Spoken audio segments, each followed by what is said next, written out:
All right. Welcome to another episode of the George.Daniel podcast. Before we introduce our lovely guests for today, I do want to give a shout out to my boy Matt, producer extraordinaire. You. Appreciate it, man. How was your week? It was good, man. Busy at work at the Canvas Club and busy editing and yeah, man. Hell yeah. And once again, I want to give a shout out to our sponsor, Liquid Death. Shout out to the LD fam out there. You can go grab all of your beverages online and or your local 7-Eleven. Let me introduce to you guys our lovely guest. It is our boy. Do you want me to refer you as your first name? Your DJ name? Either way, man. I mean, I think a lot of people don't know me as my first name. They just know me as like my music name or my artist name. Right. But yeah, I mean, Fernando, like that's like the first name I introduced you as, but Hernando. Right. That's what a lot of people know me as, like my homies. Yeah. But yeah, artist name 888Thieves. Either way. Boom. All right. And then yeah, just real quick. Do you want to give people where they can find you and all that stuff, just right off the bat? Yeah, sure. I mean, all my artist handles, 888Thieves, I kind of have it on a little hoodie right here. I'm working on some merch. But yeah, Spotify, Apple Music, iTunes, SoundCloud if you're still on that thing. But Mixcloud, if whoever's on Mixcloud. But yeah, 888Thieves, 888Thieves, whichever one. Dope.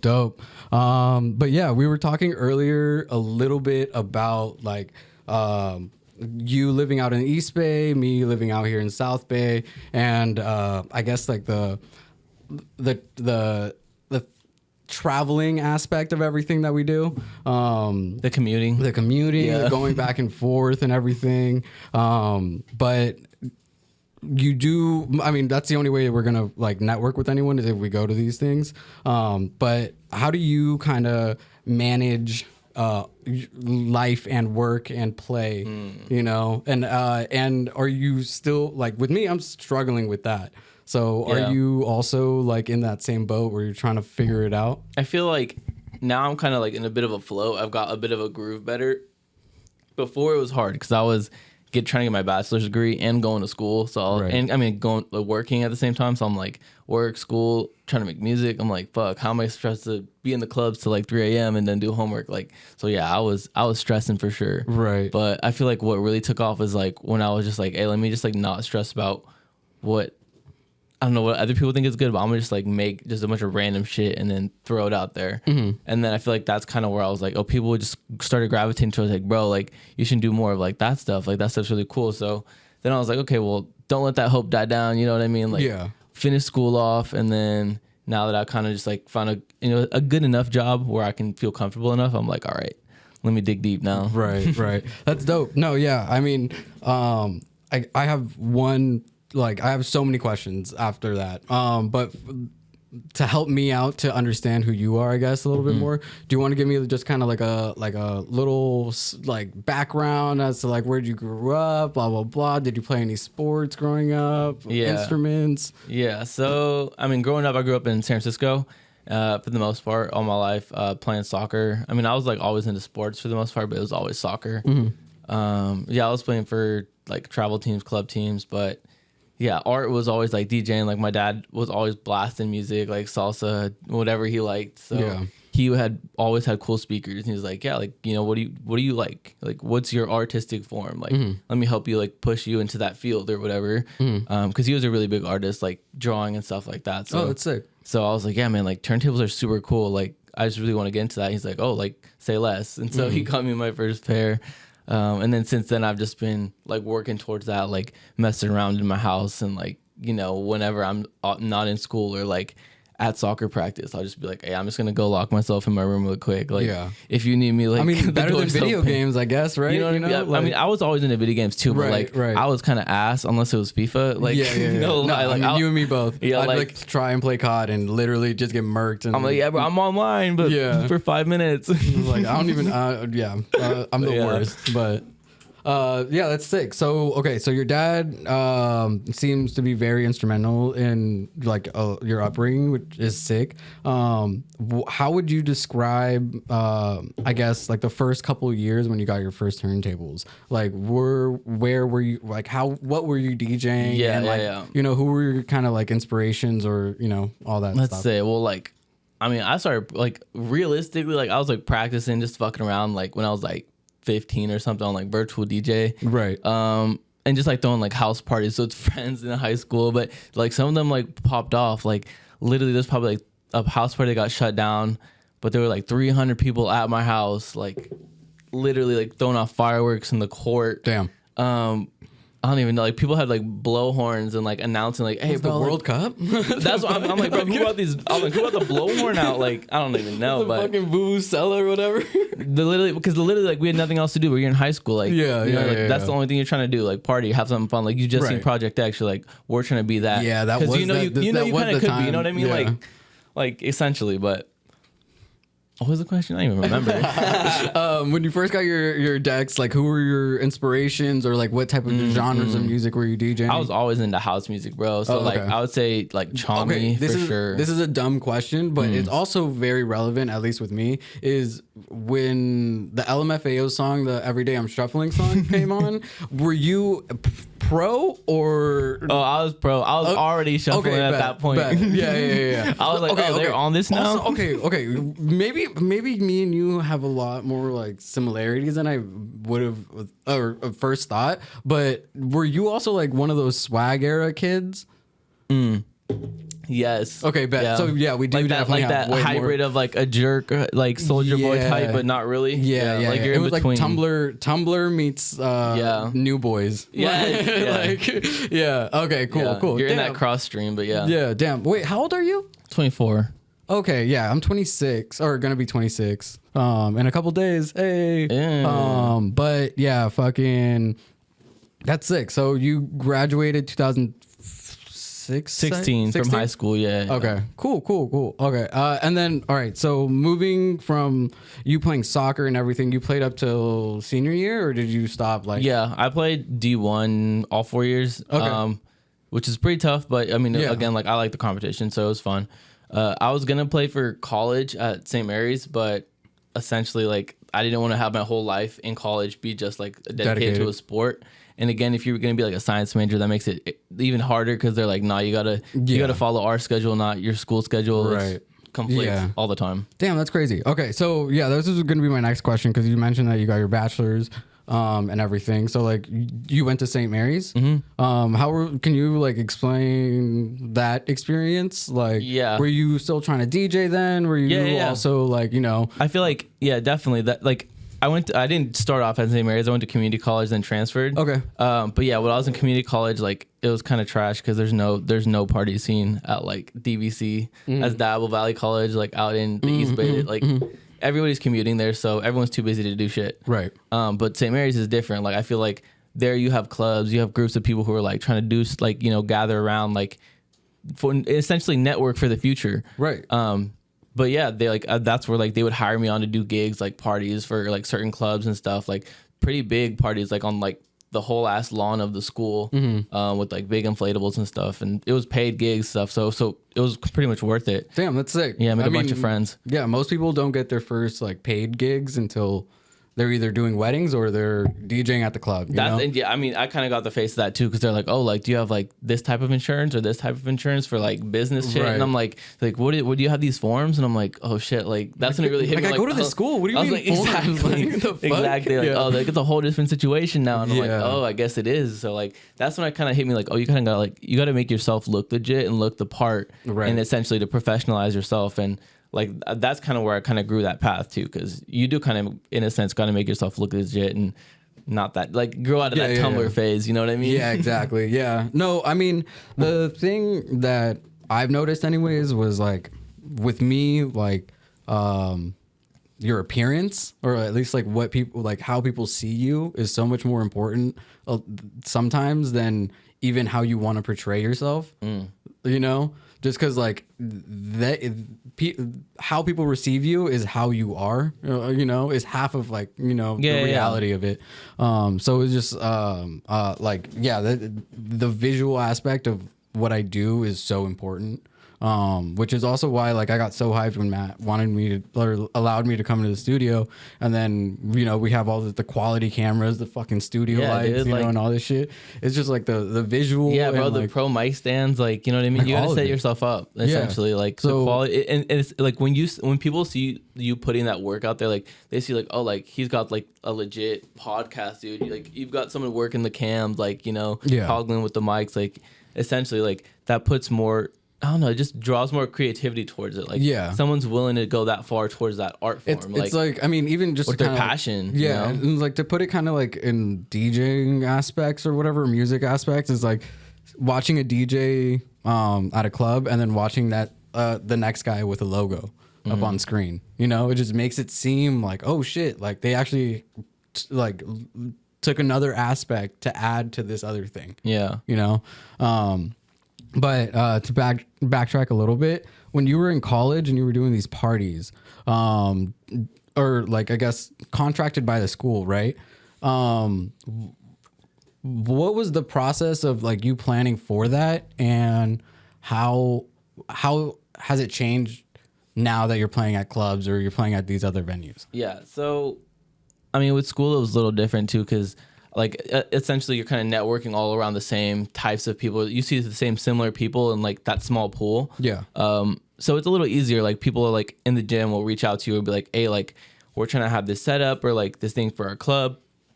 So it kind of works out that way. But now I found out that it's a lot of me reaching myself out there and seeing what I can get back in that type of reception, because like a lot of it is just like sending out emails to like labels with this type of song or like this track, you know. But again, like who knows who's getting those? Like they're getting sent out to the universe. Yeah, some intern's gonna look at them and just skim through it, or you know, like But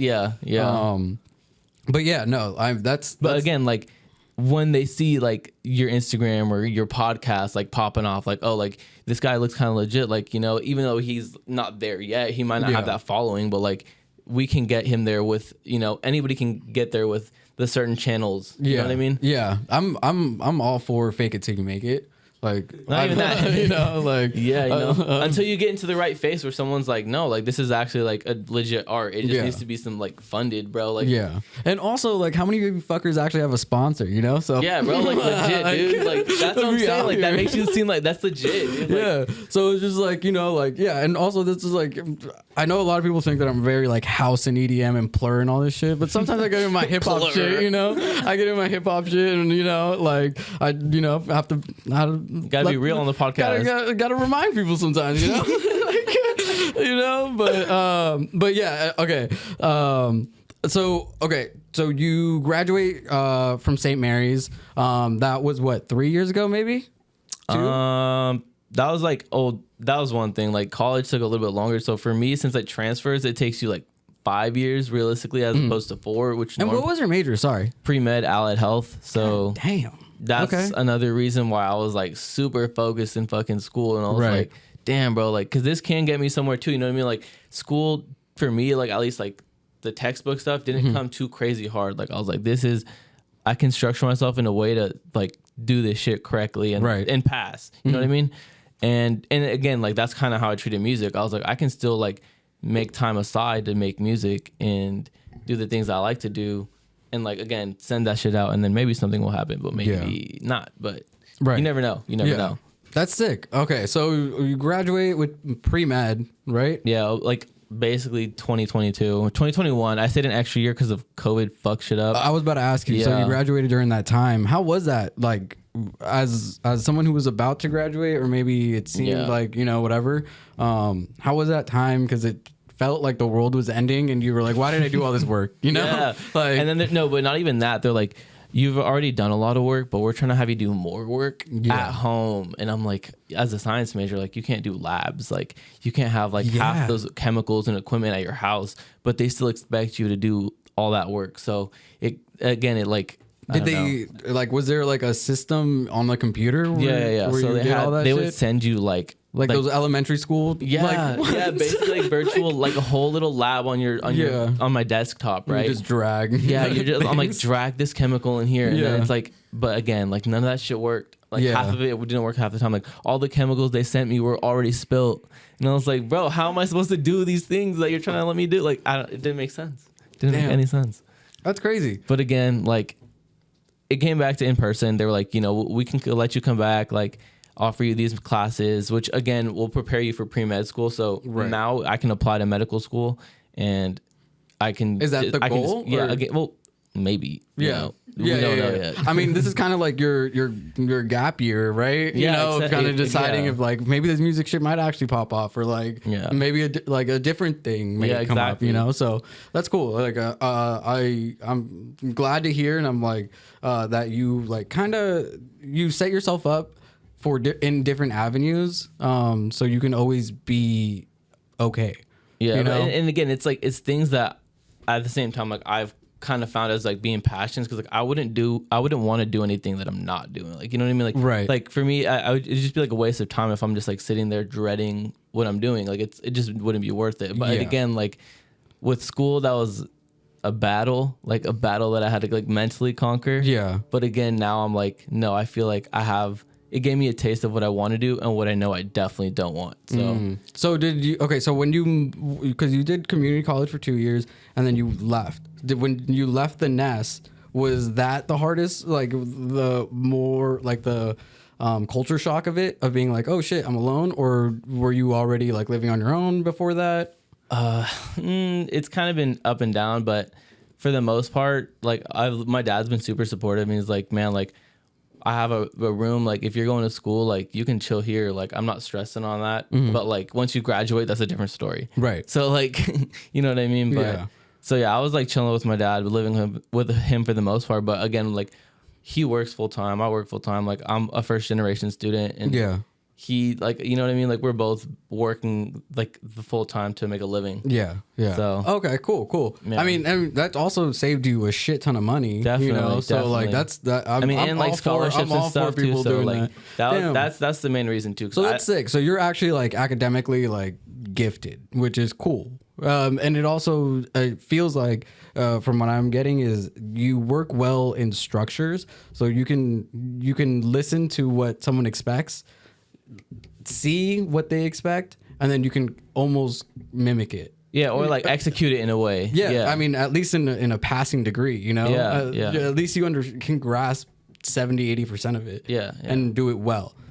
Which is sick. And you know, that also comes from the discipline of soccer. I played soccer growing up, so like I really like team stuff. Yeah, and just like being able to adapt too. I feel like that's what soccer really brings. So did you, growing up, did you start at one position and then move over to another position by the end of it? Or were you always generally I feel the like same? It was reversed. Like I was always playing like super high intensity, high level, like level of soccer. So I was usually sticking to like left wing, like on the side, or striker. Like that was my goal. Like I want to like score at least, or like make some creative play to like get that ball in the net. But then when high school came and I started playing for my high school team, like although they were D1, like they were getting faced against like some pretty tough teams, and we were ass, bro. Like in comparison, but we were in comparison. Yeah. But like I don't know, we were fighting. Like we made a bunch. Like I made a bunch of friends on that team. So like again, like learning to adapt. Like even though this team is ass, like we can still somehow, you know. No, I mean, dude. Okay. Also, how many fuckers? Once again, on the hip hop shit, like how many fuckers can say they played D1? Anything, you know? like, dude, for real. Like that's so fucking sick, you know? Like, I downplay myself a lot.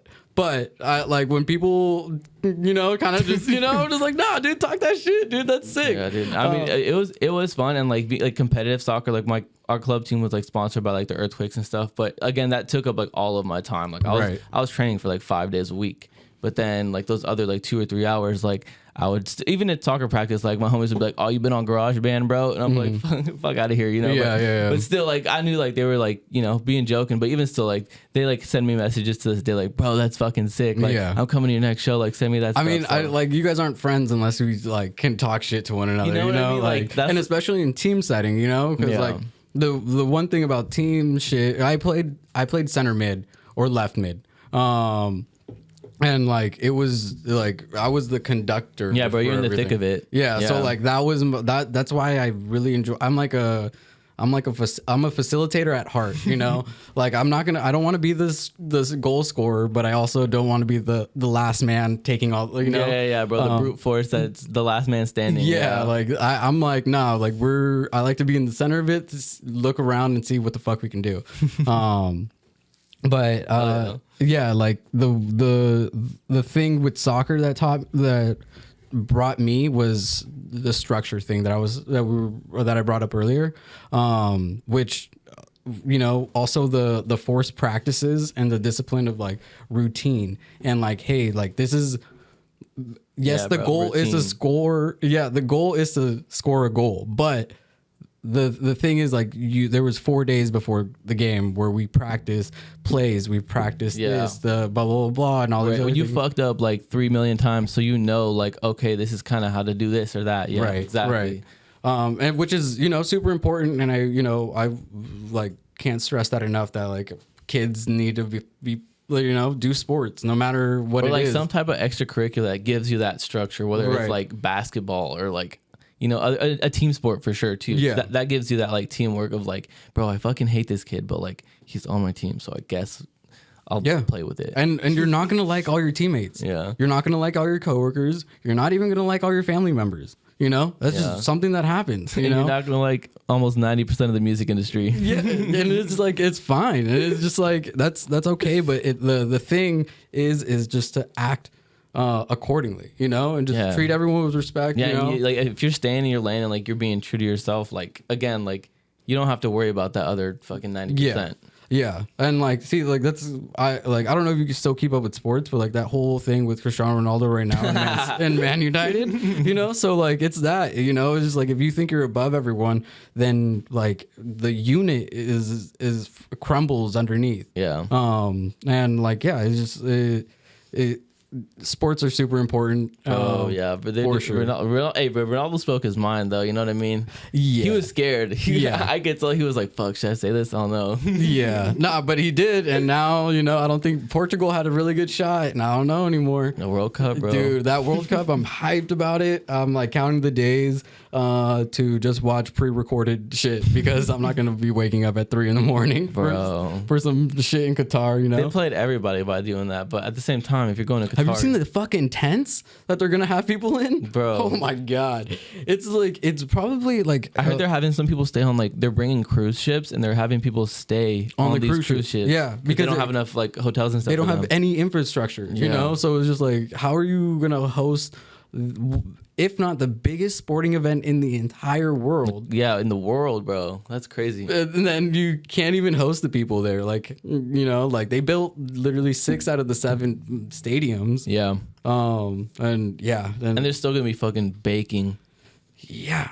It's a sandbox. You're playing in a desert that it gets to like 110 on a cool day. Like all these athletes, just literally coming from like all over the world. Yeah, into the heat. Yeah, and there was a couple people who like wanted to boycott or whatever, which I understand because of the whole like scandal or whatever, the whole like whatever. But at the same time, like, it should be kind of like, who has the most money to host this? Yeah, it should be, true. But anyways, at least build some damn hotels for the people. Fuck. Yeah, that's true. But like, and their head, like I was watching the documentary on Netflix of the whole scandal, and like they were just like, well, like why would we build it if no one's gonna occupy them? Yeah, it's true. So they were just like, even one of their stadiums was literally built to be destroyed again. So it was like, so they're gonna tear it down and then like sell it for parts and everything. Yeah, most of it is like shipping containers. So it's like 80% shipping containers, and like, what the fuck? Like, you're supposed to be one of the rich. I mean, it's in hindsight, it's pretty smart, I guess, if and recycling is dope. But Yeah. the environment. Yeah, you know. All right. But I guess okay. So you graduated. You did all this stuff, and then so like fast forward to like kind of now. Can you kind of talk to me like what it felt like when you first dropped your first song versus something that like now you're sending to labels? Because your first song is always on SoundCloud. Yeah, You yeah, know? that's true. And then like, yeah. So explain to me the process and like is the same like anxiety from there the same when it gets picked up? I'd say yes and no, because like I kind of have certain feelings towards certain songs, and I'm again like I'll hold on to something for like super long and be like, nah, I'm working on this, like this gonna go somewhere, like this might be something. But again, like when I do send it out, again, like in these recent years, like sending out to I feel like friends, or at least getting a cool pool of community, like people, producers at least, who like will give you positive or negative feedback, like fix this, or this is kind of or like, you know what I mean? Because before you send it out, I feel like that's something that within the past year I've definitely started to develop. But from my first song, like I don't know, I was kind of just throwing shit out there. I was like, I don't care, like I think it sounds good. And then eventually like friends were trying to tell me like, oh no, like this one's way cooler, this one's like, this style is like super sick. But again, like I feel like if you really want to stand out, you kind of got to change shit up. So it always changes. But So okay, so you said that you found a community of producers, right? Yeah. So like obviously with me, you can talk shit about me how I like maybe play soccer, you know, or DJ or whatever, but like I don't take that serious. Like if it was my coach telling me like you did this wrong, I'll be like, all right, bet I should be listening to you. The same way that like because like you did this, you're doing this. If you're my teammate and you're talking shit, cool, because you're right there with me. Yeah. Anyone else, you know, I'm just like, what the fuck? So it's kind of the same with the producer community that you kind of found, where like maybe at first you were like, well, yeah, my friend may not like this, but what the fuck does he know about music? Yeah. You know, and again, it's definitely like finding those friends who like, okay, I think you and me have that same ear of like, you know, genre that I'm going for. Like, right. Do you think this sounds? That's just like, someone who understands. Like you're saying, you, of that caliber of music. Yeah. Like, Oh, okay. Yeah. Like, do you think this is like similar to quality? Like, does this sound the same? Like, not the same, but like, do we have the same essentially mix? Like, I feel like that's the whole part of it. Like, if your mix sounds clean, then the song sounds good. Right. But again, half that time is getting your mix down. Yeah. There's a lot of good songs with shitty mixing, and it sucks because then you want to play them and support it. Yeah. But then you're like, dude, I can't. Right? Because it's like I wish, but then it's like, yeah. It's either like it's for the headphones. Yeah. It's like even for the car, you know. Even for the car. Yeah. Like, but yeah, like once you put them on big speakers inside of a club, and it's like all murky and shit, and like the fucking bass is like way louder than the fucking highs all of a sudden. You're like, what the fuck's going on? The tremolos like back and forth. Yeah, you're like, what are we doing? Like, fuck, dude. Like, but yeah, that just comes with like, you know, okay, so you mixed all your songs? Yeah, dude. Okay, because I know people who just make it and then send it off to someone. Bro, that's like everybody in the industry. Right. Like, and again, like I do know a lot of friends who just put it through a fucking plugin. They're like, oh, I just put this setting, this preset, the job's done. But again, like you can do that and it changes like your entire song. Like half your song will sound completely different once you bounce that shit. Like, but again, like if you just work on your own. And again, like once you send it to labels, they'll probably be like, can you send me the unmastered version anyway? Yeah. So if you get your mix down clean the first time, you're set to go. But that's what takes you fucking hours, dude. I'll be in the studio and I'll be like, damn, it sounded way better before I started getting in the studio. You know what I mean? Like the mix was way cleaner. I was like, why did I not save it before? Yeah. But no, that's okay. So that's tight. Because then you're really hands on with every aspect of it. Because I mean, like I wish I can say that. Oh, like.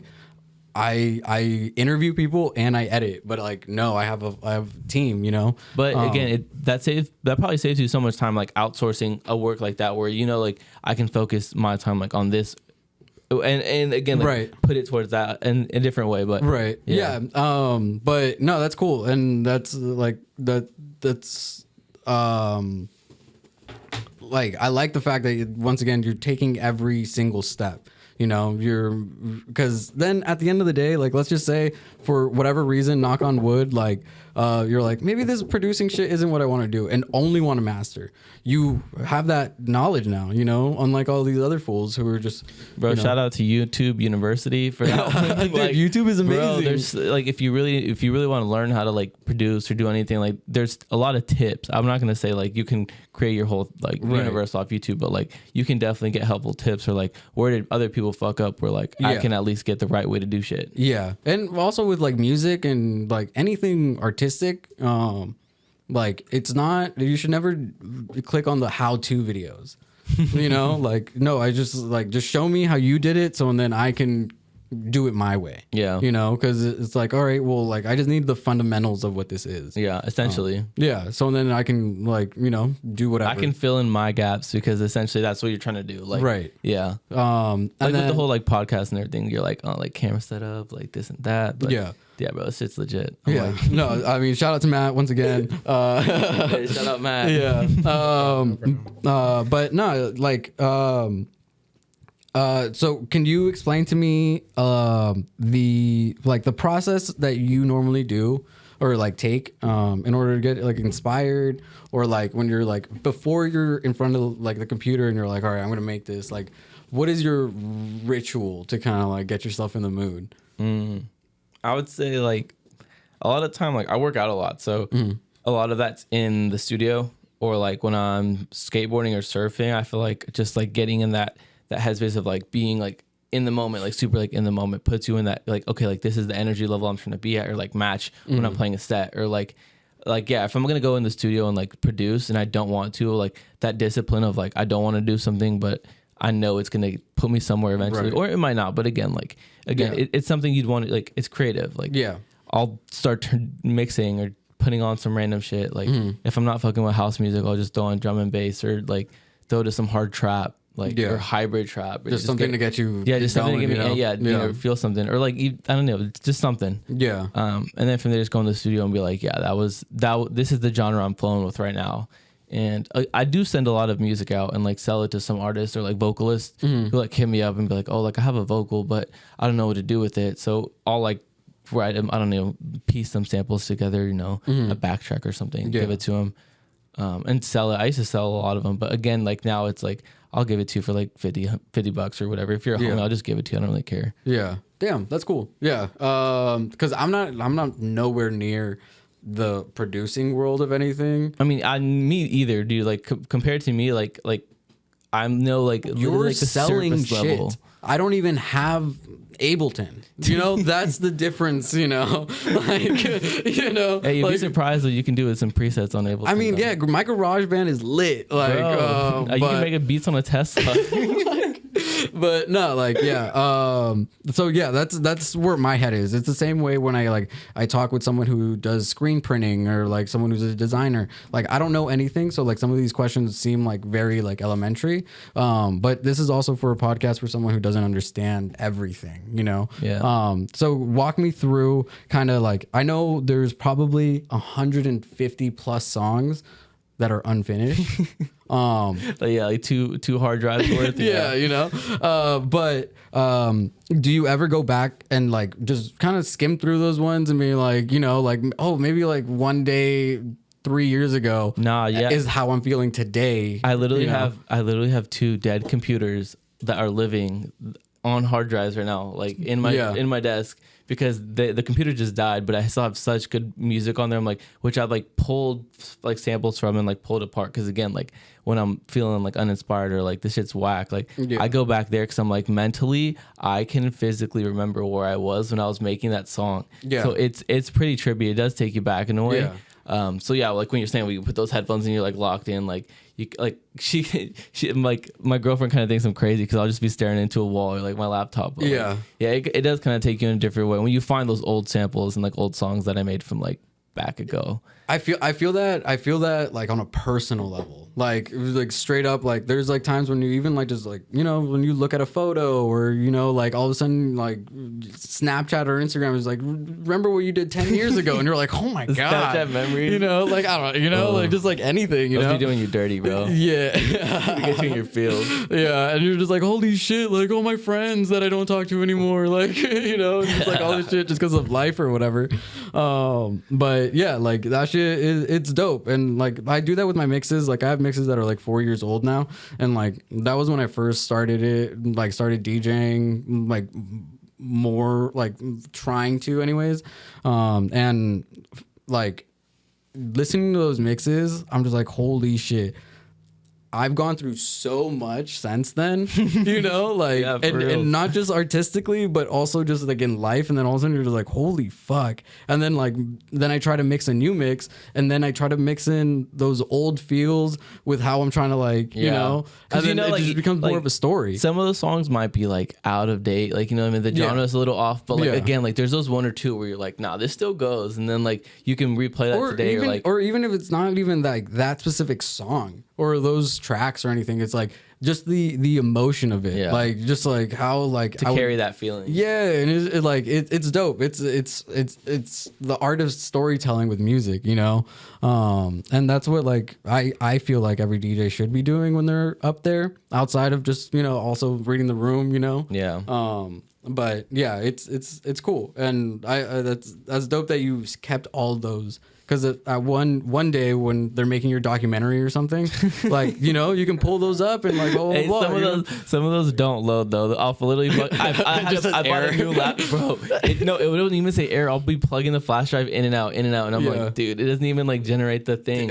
I'll be searching on why does my hard drive not load onto my fucking desk drive. Damn, but no, that's sick. I wait an hour in the load. I save like all my photos. Like I have like a whole hard drive dedicated to all the photos that I've like taken, and then like I'm now moving towards like film. Like I really enjoy like the tangible like photo, you know. That's a whole different media though, so like even the texture of your photos, you can see the quality, right? And also it's just like my phone is gonna tell me what I see more so than how the film looks. So then it's like cool to like look back at a photo that is film and then be like, damn, I don't remember it looking like this, but it gives me now a whole different perspective, like a new memory. That's how like disposable cameras look super trippy too. Like, bro, it didn't look like that, but in a sense, like you're like, wait, it kind of does. Like, I mean, like they're kind of hazy and I'm like faded, so I'm like, maybe your it was like that. Yeah, I'm just yellow like, and red, just all fucked up and shit. But like, yeah, it's cool. But no, I really enjoy like seeing like the photos, the videos, and all that stuff. Just because like me as like I'm more like my focus is outside of DJing is the event planning side. So like just seeing like, fuck, dude, we did only have like 2 people there, and it was me and the DJ. Like, you know, but like this, bro. Slow nights do happen, dude. I mean, DJing for like for that one crowd, and you're just like, fuck. For one person, you know, and like, yeah, it's tight. And then now I'm like moving forward and like, you know, like what would you say the biggest venue that you've played at is? In terms of size or crowd? Just crowd, most crowd. I don't even know. I mean, the Bird Rock was like, I've got that place pretty packed, or like even the place where I have like a normal. It wasn't at school or anything like that. Like when you were doing events at school? Oh yeah, even fucking my house parties, bro. My fucking house would be insanely packed. Yeah, so like even just those feelings, right? It doesn't matter what venue it is. Yeah. It's like none of like it's the energy, the energy of that crowd. Yeah, even if it's like within like 5 feet in front of you, dude. Like it can be like the smallest crowd, but the five people that are fucking like, dude, what the fuck was that song? Like I've seen videos of you like DJing at the beach, right? Yeah, and even that looked live, you know, and like that looks sick. Like there's it's like those moments that like kind of keep you going. Yeah, you know, 100%. probably like when you like do sell like a beat or something, you know, like those are like, okay, like fuck, okay, I'm doing something, you know? I don't know what it is quite yet, you know, and it's not exactly what I want to do, but it's something. But that one did something. Yeah, exactly. The idea went somewhere. Yeah, exactly. That's definitely how I see it, and like that's kind of like why I picked like the 888 because it's like an angel number for like if it's meant to be like it'll come or like essentially Right. So like that's kind of how I treat my music. Like if that track's meant to pop off or like be good or if people like it, but I'm not gonna force you to go into it. But same with like the Thieves part because DJs play everybody else's music. We're all sampling each other. So yeah, exactly. we're all stealing shit. Don't act like you're not. Exactly. Yeah. Yeah. Even if you're we know like, who you are. Yeah. And also like, come on. Like, also like, I mean, I'm opening up for A Craze. His biggest song is. Dude. But that lineup is stacked too. Dude, that lineup is so sick. Thank Blue you. Claire. Thank you, Gold Block. Thank you, Hannah. Thank you, everyone. Dials. Shout out Dials. Yeah. Dials jump on the podcast. I'll be tight. But no, yeah. Like, I'd say, and like, once again, like, yeah, we're like a little bit on like kind of puffing your chest a little bit and being like, no, but I did that shit, like I'm doing something. When you've gotten a song or a track like signed, right? Yeah. Well, I mean, with Take a Chance Records too. I had like the whole Bad Bunny stuff too. Right. So So walk me through kind of like the process and like all that. Jordan kind of went through it a little bit, but I feel like everyone kind of has a different perspective on and it. every label is different, so you kind of gotta find the one where you're like, no, like I think this track kind of fits with their recent releases or kind of the theme of like the genre that's in a similar sense. So yeah, I would just send them out. Again, Instagram is kind of a cool way to like send them like this track is cool if they've kind of been liking your stuff back and forth. Private link or whatever. Yeah, private link. Again, like somewhere if they like it, you might get a response, but like setting up like a little email for myself just so I can check that shit every once in a while and every once in a while there's there it is. Like you want to set up like with Take a Chance, my last one, like they were cool, super cool, bro. They were like, yeah, let's set up an interview with like basically their whole team, like the designers and like everybody. Like shout out Andreas, shout out bro, shout out Andreas and that whole fucking Take a Chance Records label, bro. They got it down, dude. No, I love them. They're about it. They are very like. They bring me back to like that old like Plur feeling, like for real. Like it's very family. They feel like every rave mom and dad I've ever met. Yeah, they're like, hey, like we're trying to like exactly like let you do you, but just like put you on that little box stand. Yeah, and also like they're very like. They're just so nice. Like there's no other word, they're just so fucking nice that like you feel fucking so comfortable around them. Which is why, like they with their roller dice mix series, they've had like giant people released on there, and yeah, dude, everybody, bro, I'm literally trying to get on one of those because those things are pretty fun. Yeah, and also I just want a dice head. Bro, I was really like, dude. When I met the designer, I was like, I bet she's the one that does the little box ones. And I'm like, fuck, mine would look so funny, but that'd be again this is just like something. I would do it. I would do it just for that little cover art thing, dude. I mean, like I love you guys and I would want to be on it regardless, but like, it's dude, that shit just looks so sick. Like on the Instagram grid, looks fire. I'd print that out, dude. I would. That's what I was thinking. Was just like, all right, I can like blow this up and like put it up. Like, we're starting to collect all the old posters that we did, and I'm gonna blow those all up. And then like we have. The biggest show that we've tried to pull off was like having Lenny Kaiser and everyone from Take a Chance, Spicy Boys, like and like and like we just had everyone like Gold Block, and then we had like Fully come out and play, and all this shit. Yeah, but that one, the poster. Just looking at all the names, like everyone on that list now has played at Midway, has played at 1015, and this was before they were on. So like it was to see where they're at now. Yeah, it's just like looking at those names and being like, damn, dude, we're doing this shit. Like whatever the fuck it is. It's only a matter of time for like for like if you're really like dedicated to your work or like because again it does take like some discipline and consistency. Like that's one thing. Like a lot of people can say like, oh yeah, like I'm gonna start X, Y, and Z, but like, okay, well yeah, just do a little bit every day, and maybe something can happen. Right? Because it realistically, like it is not that easy, but it can be. Yeah, it gets easier. What I mean? That's what I'm saying. Like, yeah, it gets easier, but you need to put in the work. Yeah, like, have a little fun. Like say, oh fuck, bro, I definitely should not have done that. But. Yeah, no, I mean, and just like in general, like. With me DJing, like I don't get gigs all the time, But I'm super grateful for all the ones I do get. And like, yeah, like it's I like not playing every weekend because then it allows me to like really be like, oh, okay, I have a month till my next show. Yeah. Let me practice. But you've put that work. best. That's what I'm saying. You've put that work in before to where now you're like, okay, I can kind of pick and choose. Right. Or like, well, I say no to I a feel lot of things, That's, though. that's kind of where I've kind of gotten that comfortability now since I've been doing it for at least like over a year or two in that DJing every night scene, like Friday nights, like, you know, this spot. Yeah. Because like realistically, that can get you a lot of exposure. Yeah. Like every day. But again, like half these people are blacked out drunk already. Like, Yeah. Like, yeah, they're vibing with your music and it's awesome. But like, can that get you somewhere? Like maybe if you spend the time talking to those people. And also just being able to like pick and choose what you want to do, allows you to express yourself the way that you want to express yourself. Yeah. You know, like Yeah. I get booked for the gigs that make the most sense for me. I'm not just saying yes to every single gig and then trying to piggyback off of their style, you know, because that's not how I play, you know. So like, even if let's say I did do a disco night and I did really well.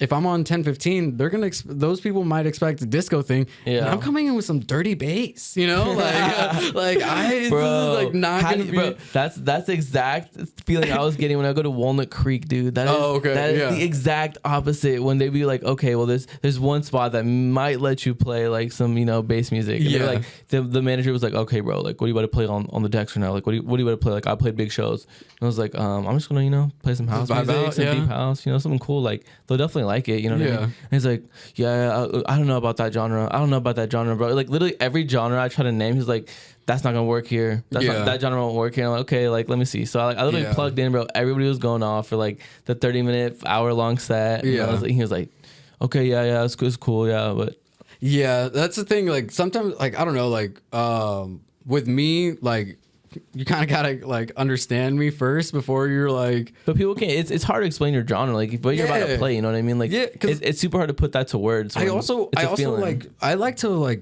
play with a lot of genres. So like I'll play booty tech, and then next thing you know it'd be Latin house, and then next thing you know it'd be breaks, and then I'll flip it back to just some regular shit. You can't put that into words. Yeah, bro. and it's just like, oh, I play house. You know, I don't know what else to tell you. Yeah, I'm just like, I don't know what to fucking tell you. Call it top 40. And I mean, yeah, I might as well, but nah, fuck my top 40 shit.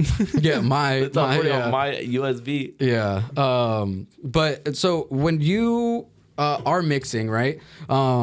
I asked Jordan this, but I think like this is a question that I want to ask every DJ is like, when you DJ, do you go into it kind of already with a game plan, or do you just go being like, I have my start and finish and that's it, everything else I'm just gonna freeball it? Yeah, I know what you mean. I mean, for the most part, I like freeballing it. Like I'm constantly downloading music on my USB, so like I know kind of like what I'm feeling, and like I'm like, all right, if I'm in a club right now, like what would I want to be hearing, and like, you know, essentially go off, because I feel like that ear is kind of developed already, where I've like if I'm feeling that song in a dance floor, like I'm pretty sure a lot of other people are gonna be feeling that same song. Like, you know what I mean? Like I'm sure you kind of get that genre too, where like, you can read the crowd enough to know like these songs on my playlist will go off, but these ones won't. So do you have do you have your little like one trick like combos that you normally do, like that, like, you know, I know my setup, I know where I'm going to take it after the fact, you know, like do you and then I got my cues set up, my hot cues, exactly. I got them color coordinated, some of them. That's definitely but okay, that's cool. So like and do you think that you always did that, or do you think that you've learned to do that? I feel like it's just setting hot cues where like spots in the song that I know I like before the drop, or like maybe they just begin the beginning, because the intro drums are fire, you know, they're just clean, right? Because those again are really good to mix with. If you're gonna mix with any song, just start it with the beginning or the end. If you get an extended version, you know, you got some good room to work with right there. There's no vocals, it's dry, it's cut, it's clean. But I feel like that's kind of how like I read music in a way, and then. Other than that, I'm kind of just going with the feeling. My hot cues are just there to save me time, so I'm not like waiting for the track to load, and then I'm like turning the table trying to like touch it, because half those fucking CDJs aren't touchscreen and half of them are, but Yeah, I mean, never find out till you like get there. moving forward, I think most clubs are gonna should. most of them should. Most of them Please. should, especially if you're in an SF. Like, Yeah. you know, Thank if you want God. people like to take you serious, Or at least have the ones where like the buttons right there at the top. yeah, or also ones that like their Q button isn't all like wobbly or some shit.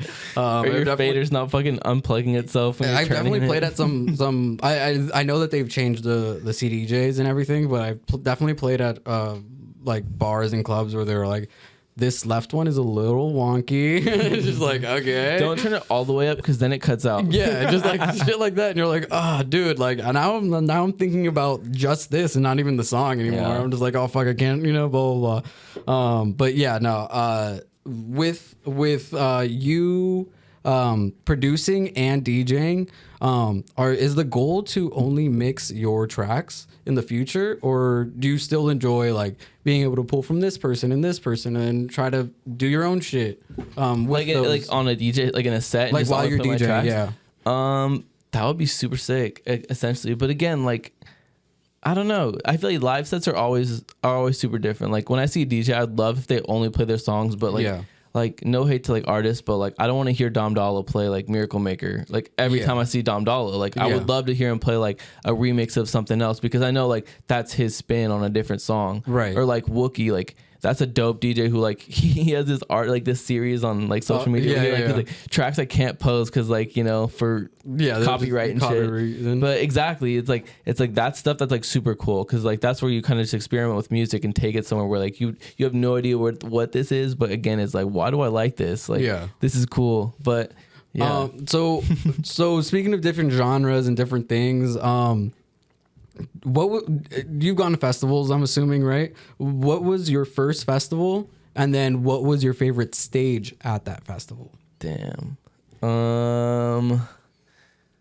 I'd say like Escape. I went to Escape like At the Nas Event Center? yeah. Like 20 I don't even remember what it was, like 2017 or 2018.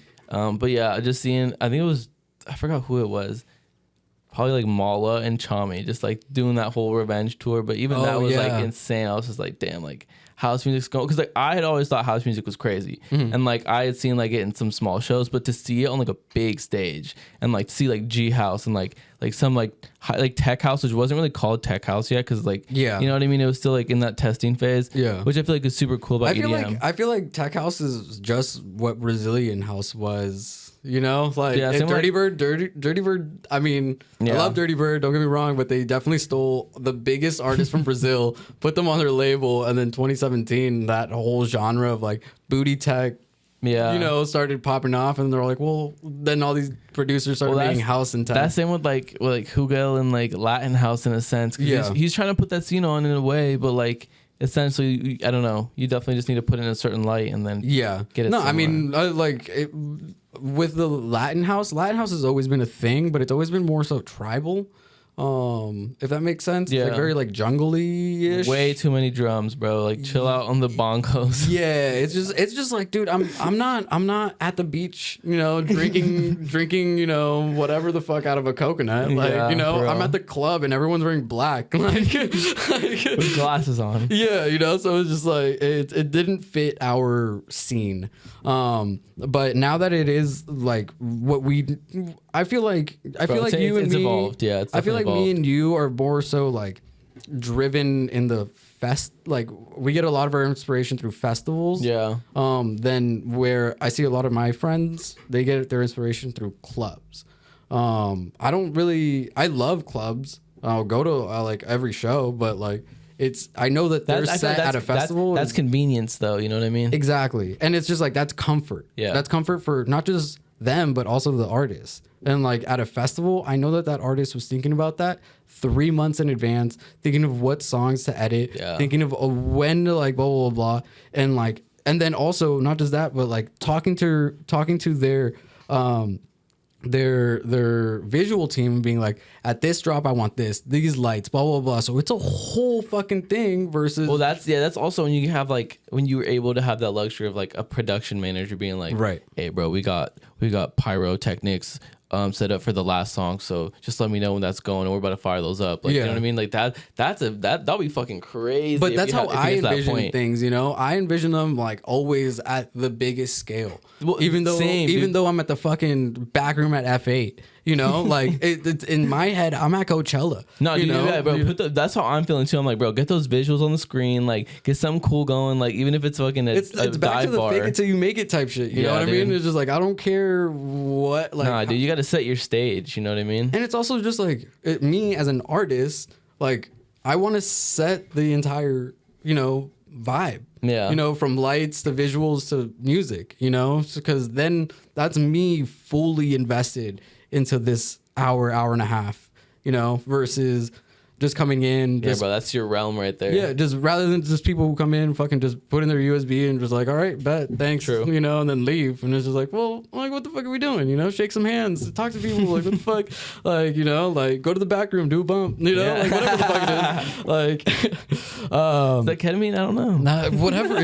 Yeah, they were like, I don't know what bag it is. And you're like, why do you have multiple bags? Like, but no, yeah.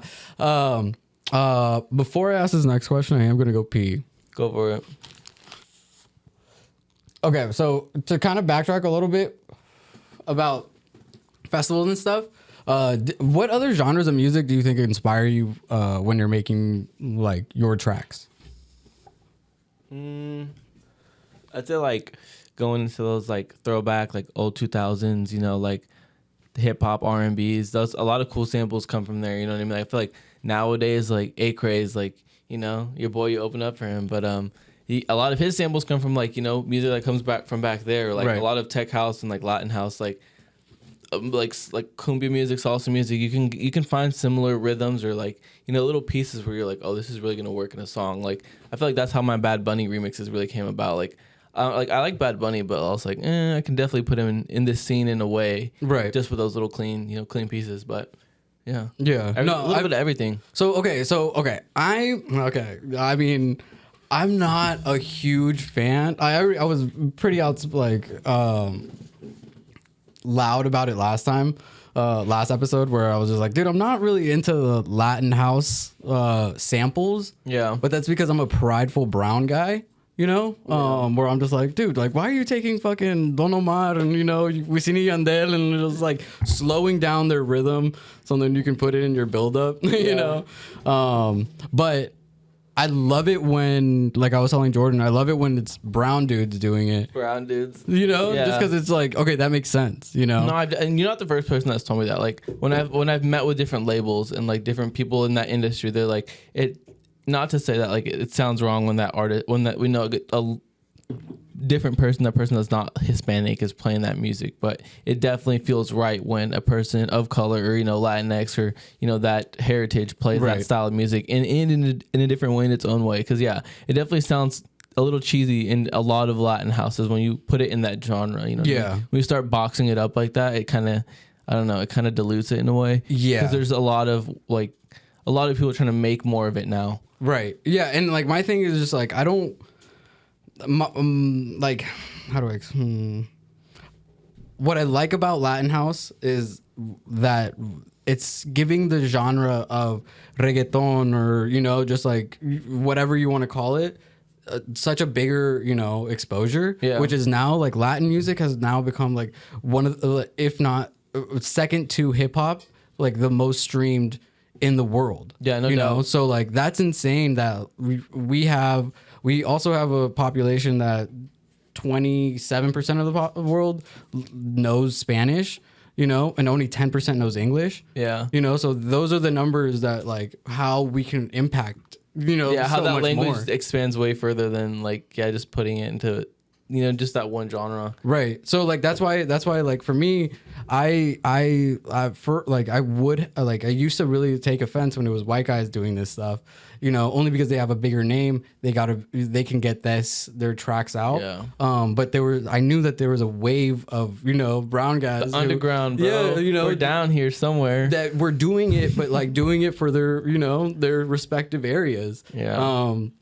And it wasn't until like, I mean, it really wasn't until like Sergio and Worth together from them too. Yeah, Sergio and Homeboy. I forgot your name. I've never even met you guys. Also, so I mean, hopefully one day we already DM'd each other. So thanks. But yeah, yeah, like it wasn't until them like Sergio Suave, Bay to LA like, hit that whole scene, dude. When they did the space yacht.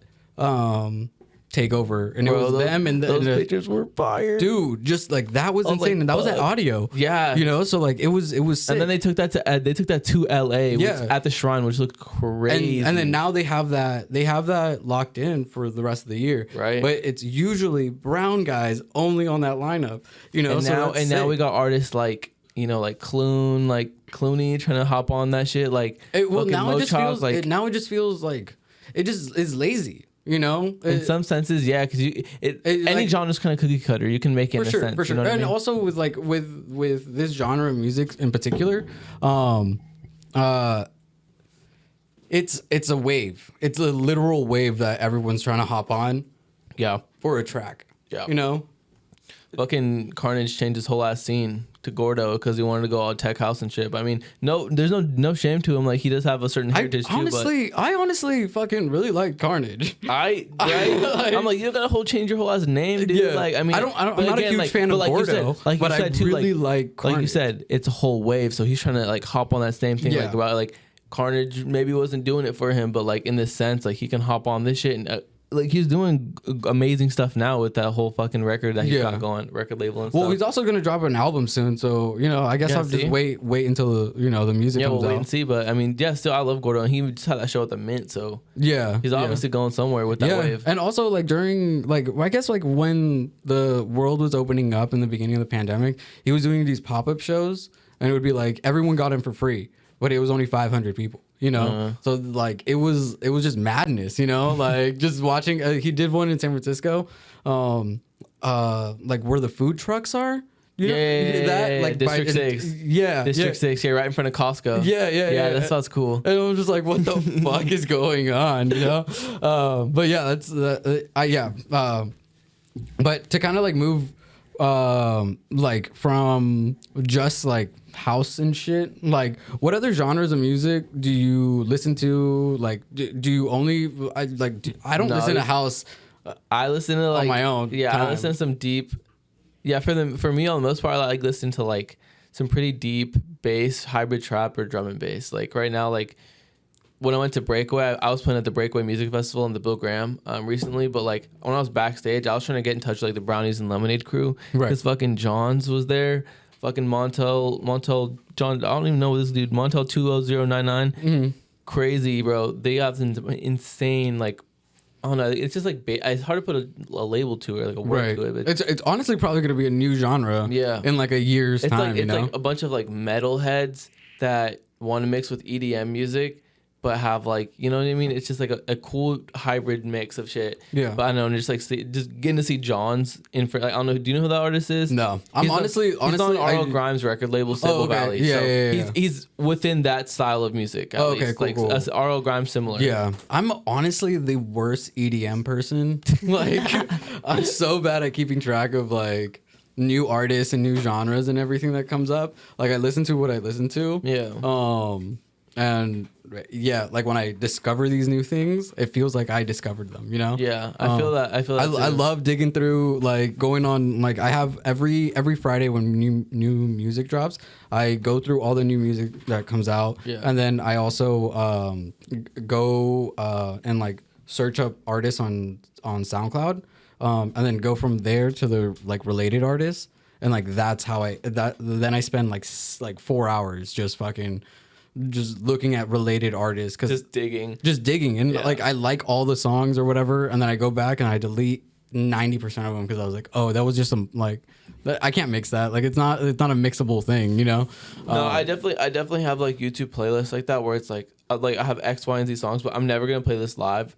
I have it on my USB. I'm like, why the fuck is this on there? Yeah, I don't know. Yeah, but again, like I'll play it once, like when I'm just like at home in the studio, just like there's a lot of songs. There's a lot of songs that I have where I'm like, this was a one-time song. Like I played you once, you did it justice, and then we're done. Like, I'm not gonna put you in another This is mix. your one night stand. I'm not gonna put you in another You know, mix. like it's just like I don't know. Like I already, you know, but there's other songs that I will rinse. You know, that So are all right, so what genres are you listening to that are not on your USB? genres. Yeah, or like at all least like hip hop, all R&B, hip-hop, R&B. all like I really enjoy that like shoes off in the house type R&B. You know, like like Yeah. next to like a fucking Yeah, like fire Erykah and Badu shit. type Yeah, stuff. you know, like that shit's so sick. Like I want to get a real ass singer on here, just to like fucking shoot Bro, the I shit. have one of our friends that we went to Audiotistic Music Festival, but like we have mutual friends with our like gym rat homies, and they own her and her boyfriend own like they work and pretty much manage a whole recording label studio in Berkeley. Damn. And like they basically just put on a bunch of vocalists, and they do vocal lessons with each other because he's an audio engineer, so he's Yeah. just like working with levels and working with that kind of stuff. And then she's like the vocalist coach, but she got pretty cool vocals too. But yeah, they're, you know, I don't know. Dude, that'd be in the sick. music No, scene, I mean- in the music scene, they're like that's like the only vocalist type that I know. Right. That's like seems pretty legit. Yeah. No, yeah. I'm most of the people who I know in the music industry are either rappers or like I know so many producers, rappers, bro. or producers. You know, no one like I know a couple singers, and like Shelby, you're gonna be on here, I promise. Just when the booking is right. But yeah, like we're working on it. And like I want to explore like alternative bands, you know, Yeah. and like blah blah blah and like all this other shit. Yeah. Because like that only like their journey will only inspire mine. To go like to see like, oh shit, like maybe if I did what I'm doing with a little bit of their style, you know, like you know, if I'm like a little more punk or a little more cool or a little more swag or you know, just Nah, like, bro, get a taste of everything too. 'Cause I Yeah. feel like that you got to be diverse and like, you know, put things on different platforms and see, I don't know, like how you're feeling with it. Because if you're willing to put it on your podcast, then it's obviously worth talking about. Like, or it's not, but we'll Yeah, it's like true. you know, but we'll fucking figure it out as it goes, you know. But like for the most part, I would like to think, you know, that I know enough like interesting people, you know, who like I mentioned this earlier in the podcast, like when people like really give a fuck about something and can like articulate all that, like that's dope. And like, yeah, this is my excuse to like kind of pick someone's mind a little bit, you know, and be like, all right, so like he did it this way, like this is his come up, you know, or like these were the moves that he made at this point, or she, you know, whoever it is in front of me. But yeah, like it's selfish 1010% this whole podcast. Yeah. But yeah, so to kind of like move from the past, present, what do you have planned, you know, in the incoming months, or maybe what are your goals for 2024?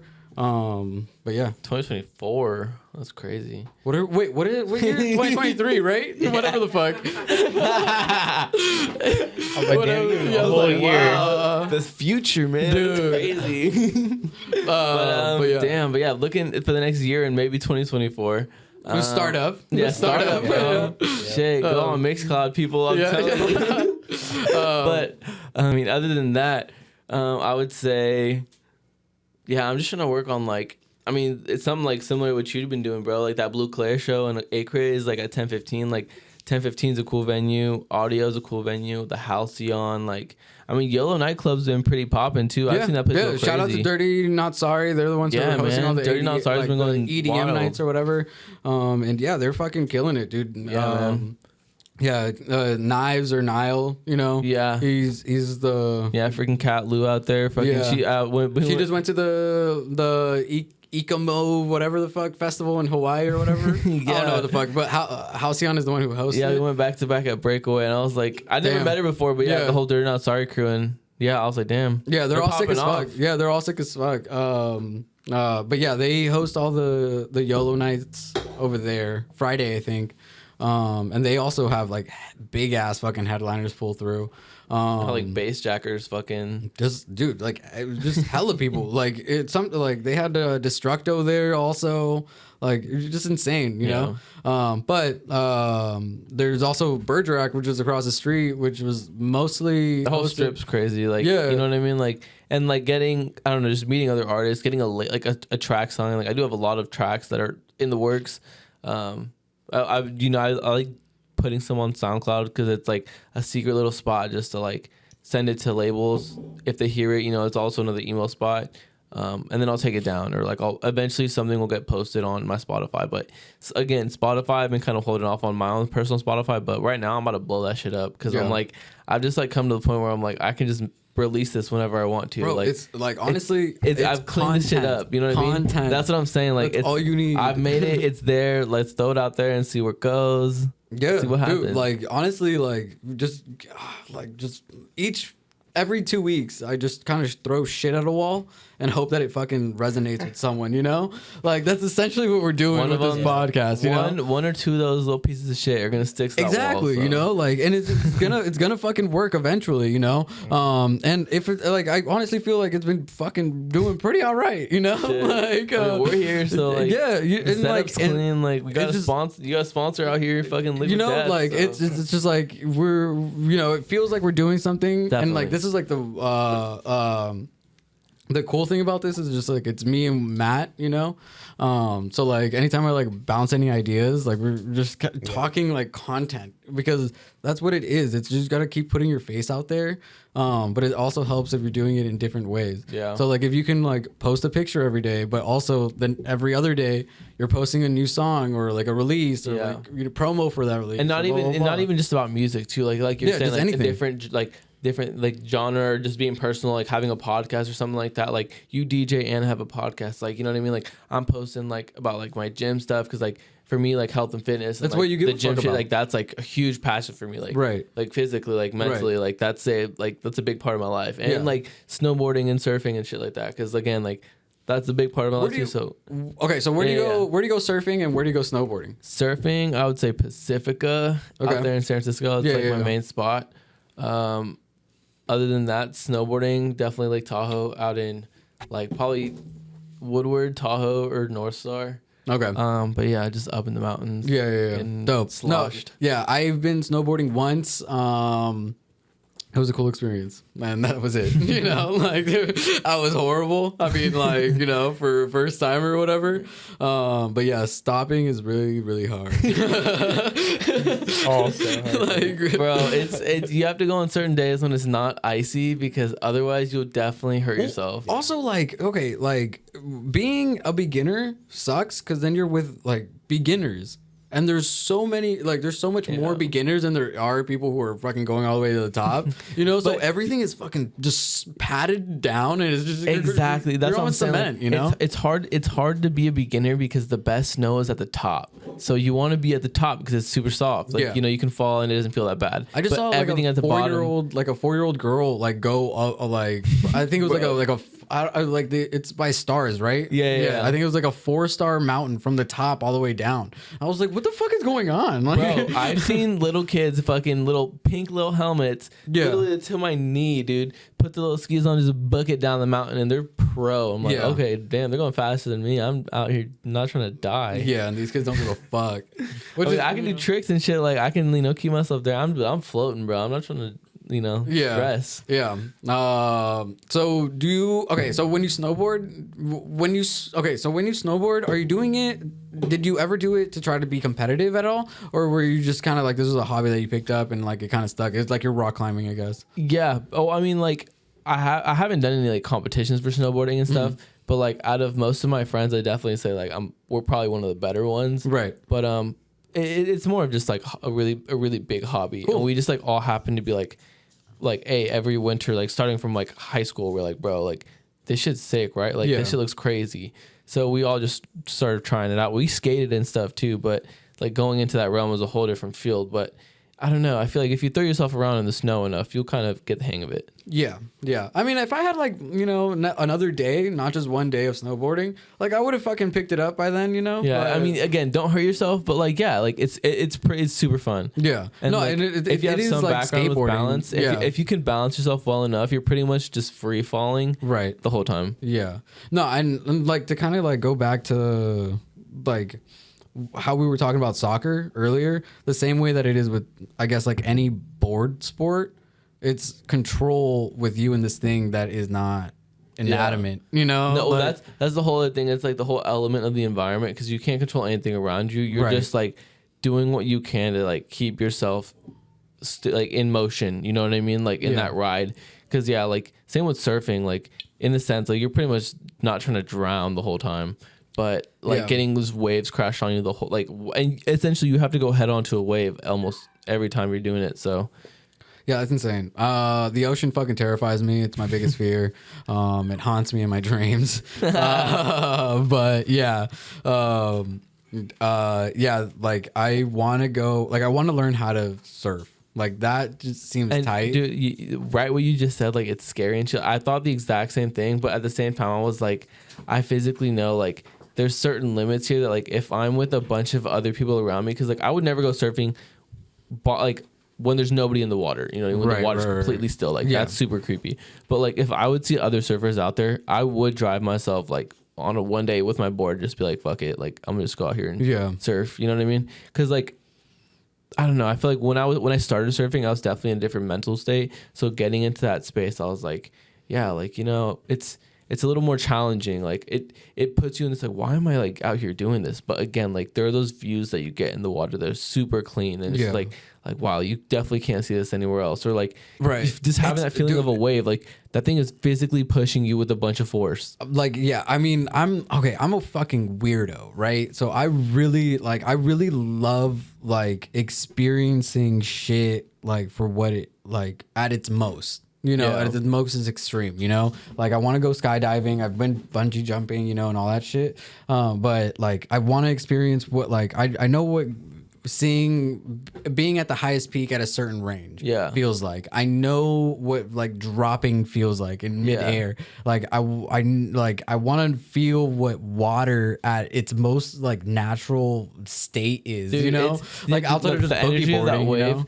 Yeah, bro, when you get ragdolled and tossed by some waves, bro, like for the most part, like I used to go surfing with one of my other homies, and like it would literally be like 10-foot waves, and it was just me and him. Yeah. We're just out there like, what the fuck are we doing right now? Like just staring at each other like, fuck, bro, like, we just gotta paddle. Just like look straight, bro. Don't look at each other. Just like paddle, go straight, and like just get over every wave, or even dropping in, but like feeling the force of that wave just like push you through. I was like, bro, like this is it's just something like really can't explain. Yeah, exactly. And like again, I see all the videos and everything, and it just feels like you're I didn't even realize it till I like seen the Mavericks one time at Half Moon Bay, and I was like, well, these like 40-foot waves, like the biggest waves in the world. Like no way would I ever, like literally the size of buildings, would I ever just try to start swimming in that shit. And then me and my girlfriend just went to Hawaii to the Pipeline North Shore Festival. Okay, cool. Like literally the world's biggest festivals out there, like the best servers in the world, like just all chilling on this big ass beach with huge waves crashing down. And like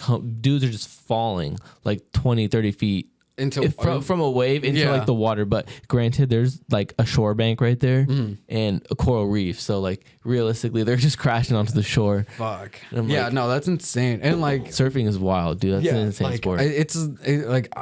Water is so it's such a stupid fucking thing, but like water is so strong, you know, and like so powerful. Like I've been like kind of trapped in like a little like mini riptide or whatever, and like but I was like 7, you know, and I was just like, holy shit, like dude, I could die. That's a whole other situation. It's like panicking in the water makes the whole situation way worse. It's like realizing that whole like, okay, like do I realize where I'm at? Like where's the shore? Like how can I get back to wherever I was? Like I'm an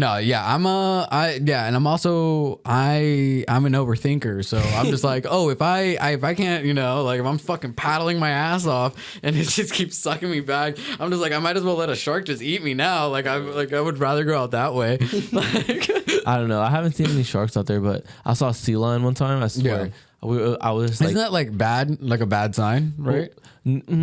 yes and no. Yeah. Yes, because like there are a lot of sea life. Like there's a lot of sea life in Pacifica and like just Right. San Francisco in general.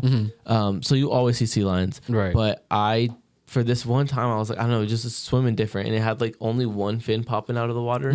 So I was like, bro, this is a fucking shark right now, and I was just like lurking in the water, and I was like telling my friend, I was like, yo, tell me that's not a shark right now, and I was like, bro, I think that is.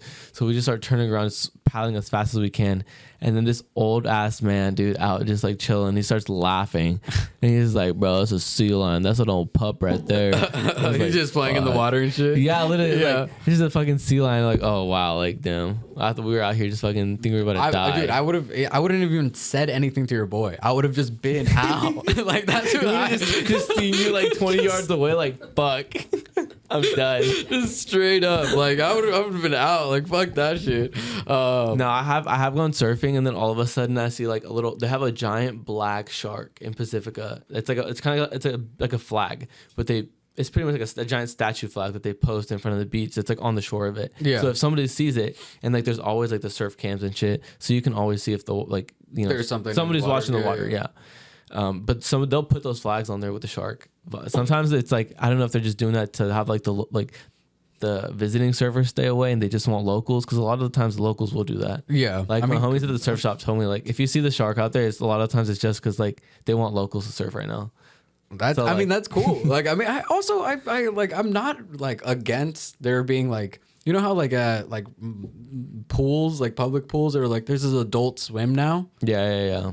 That should be locals only swim Yeah. time now. You know, like that should be a thing. No, They have that. They do have that at a lot of places. Like even fucking like what's it called? Like the ski lodges. They have like adult Yeah. time. Like Yeah. or it's only like not locals only, but essentially or like members of whatever the members, fuck it is. yeah. Yeah, like that should be a thing. No, like Yeah. you know, Well, it's that would like be yeah. cool. That's what you have if you buy a certain membership or a pass. Like Yeah, I mean, but also yourself now a we're day. like, oh well, yeah, Capitalism. Yeah. Now it's now it's a touchy subject, but yeah.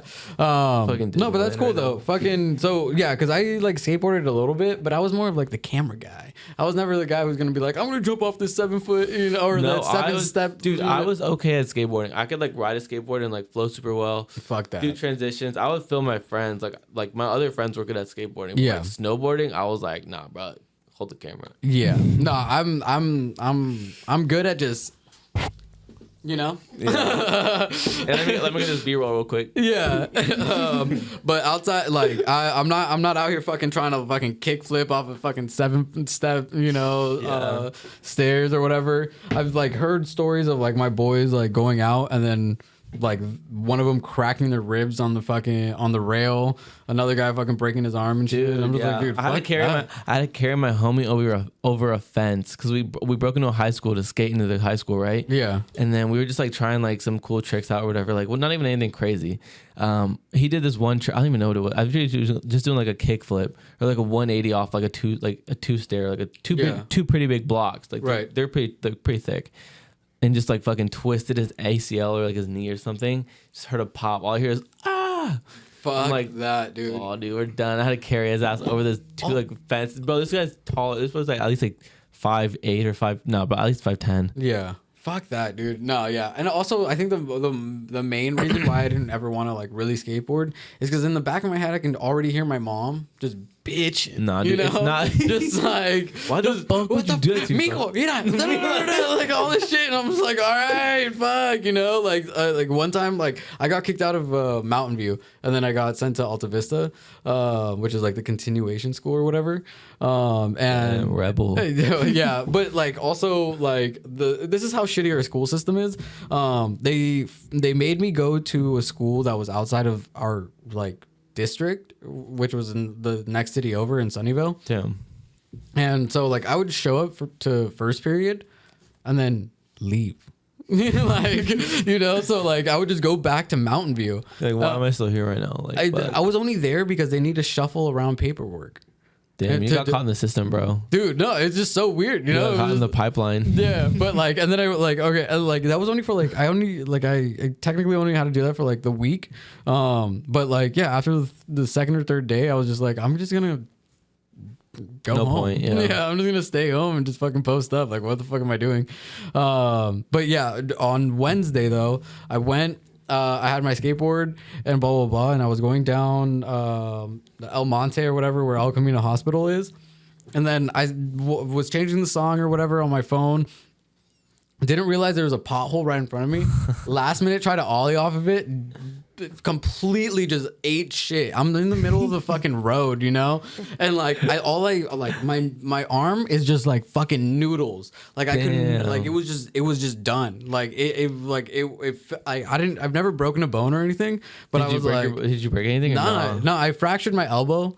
But it was just so fucking ironic of me fucking eating shit and almost breaking my arm or whatever right in front of the hospital. Like directly right in front of the hospital. The consequences of skateboarding though are not worth it though. I agree. Like you literally just like, I don't know. I love skateboarding and it's fun.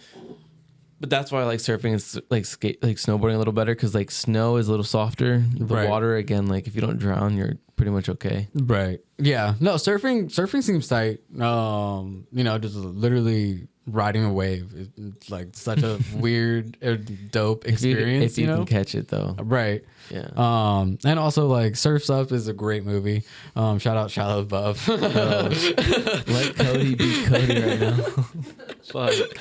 But I love that movie. Dude, that movie's fucking sick. I literally rewatched it. Shit. I rewatched it like 2 weeks ago. Not gonna lie, just me by myself in my feels. But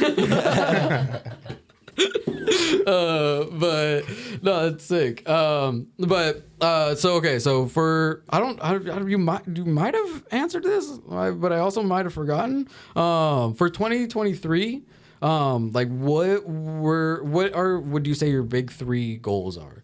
I would say, let's see. D&D Records, that's a pretty big record label. I'm trying to get a record signed with their, like, on that label or something. You know what I mean? Trying to get something in the works. I don't know. Take a Chance Records still. Like, those are the homies. I can send them music all the time, and you know, I know I got fire to send them, and something's gonna pop off. Yeah. Again, like that's another thing. I'm trying to structure myself for the next year. Just set those lines up for, you know, X, Y, and Z days. And then just I don't even know yet. I'm trying to get in the scene of who can I get and talk with to get at like 10-15 or fucking the midway. You know what I mean? Like, but I mean, like if you do the work outside of the clubs, they're gonna eventually have to get you in the club. And that's my plan. You know what I mean? If I got songs out here that are like popping off, or like even remixes, like a mix that goes somewhere, like, you know what I mean? Yeah. To where I'm not having to DJ every fucking Thursday, Friday, or Saturday. Like, that's too much work. Like, honestly, outside of this fucking Fresh Start competition, like, I'm not ever going to submit a mix to a club. It's like, if you want me there, you want me there. I hate doing that. I'm not gonna do that just because I don't need it now. I don't need it right now. Extra. Yeah, like I want to be there when you guys want. Like, tell me that I did the work. One, you know? If they're hiring you, they should trust that like that's the business that they're trying. Like, you know, like I feel like how I do work is like if I'm doing work with you, it's because like I agree and you agree with like what the same genre of music that I'm playing. Like, if you're trying to tell me to play no, like you're gonna play X, Y, and Z, then it's like, okay, well then you could have hired somebody else to play that. Like, anybody can do that. I'm not a wedding DJ, you know. Yeah, exactly. Like anybody can be a wedding DJ if you just give them a list. Right. Yeah, and like that's like why you're hiring an artist or like that person to play their take on the music that they've been, I don't know, like promoting themselves to play, like, you know what I mean? No, like I say no to a lot of things, mostly because like I can't make it at the time slot that they want to put me in, but also because sometimes they're asked those too, so it's not even your fault. It's like also just like I'm like, you know, like it's not worth the drive mostly. Like it's my thing. But also, like, I just don't want to play I can't play an opening slot. Like, it's not like I don't mix well at 124. Like, that's just too slow. What's your BPM? Like 126 plus. Yeah, like that's minimum 126. I like 128 or like 130. Dude, I'm at like sometimes I'm at like sometimes I break in Jersey.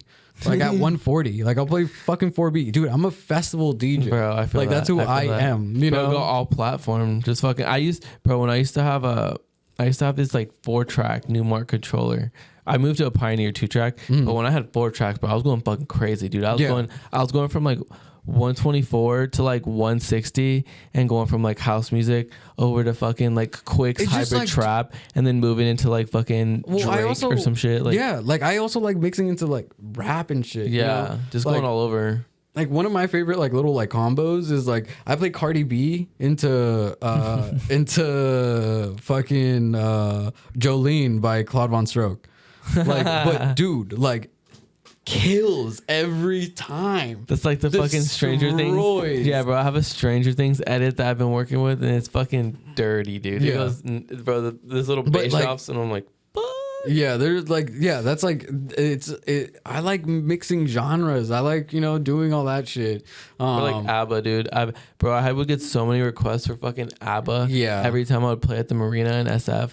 Like literally, dude. Yeah, but you're also, that's where it should be on read. Again, yeah, exactly. You know, like, I have, like if you're spinning in San Jose, you're gonna get asked to play. Again, I'm like, I'm gonna play it my way. You know what I mean? Like, I'm again, if I'm gonna play Bad Bunny, like, yeah, I'm gonna play my edits. I'm gonna play like, you know, 1 or 2 that I got going in here. But again, like, yeah, always those bad. No, yeah, especially out here in fucking in San Jose.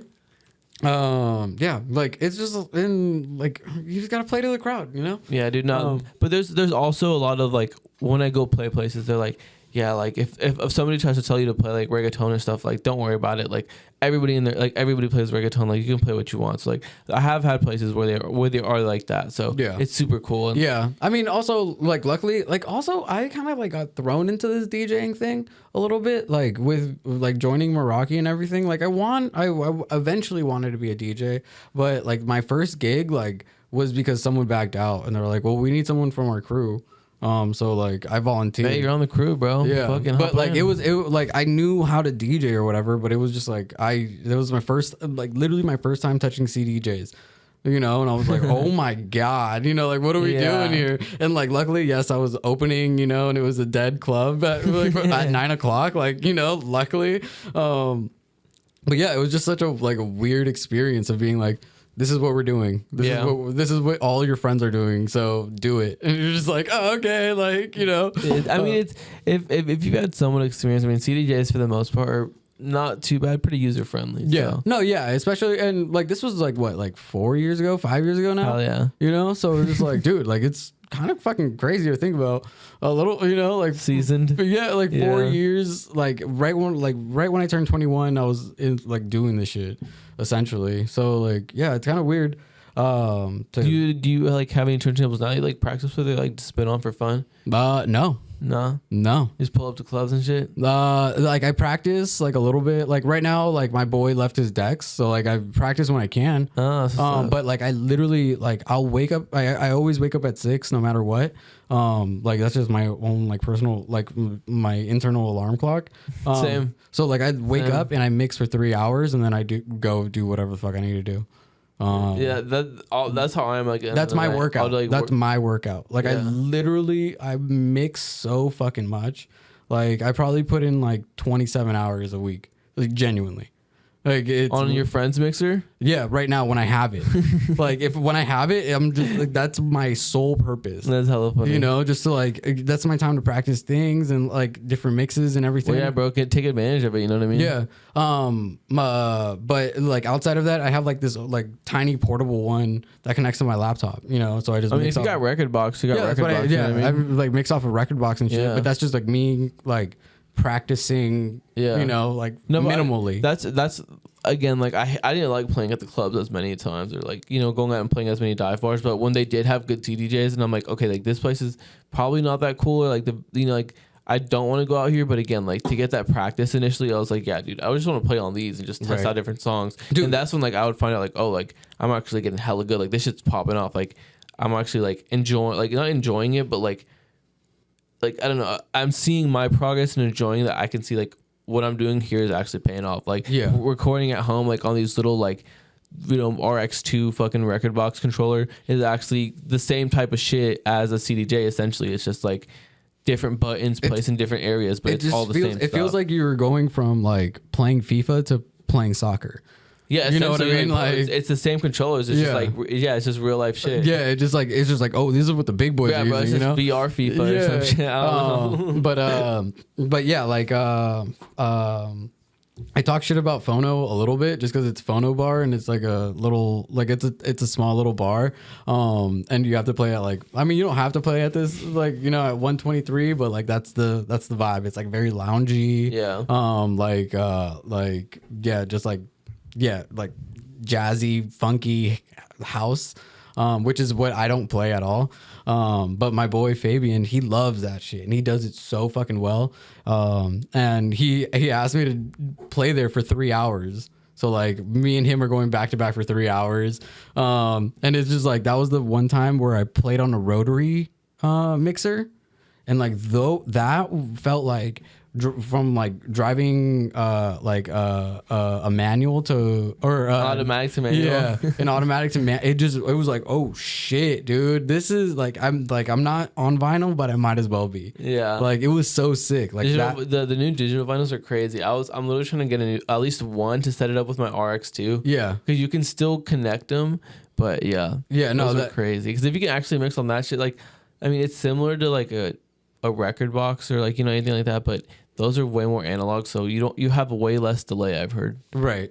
And it's also just like it's good like practice, just to like be in different fucking elements, just constantly. And it just looks sick, like it's different. Like if you have that whole setup, like I know like Kip's Bar in Berkeley, like they always have a DJ with a type of setup, but like I don't know, it's expensive and it's a lot of fucking gear to carry.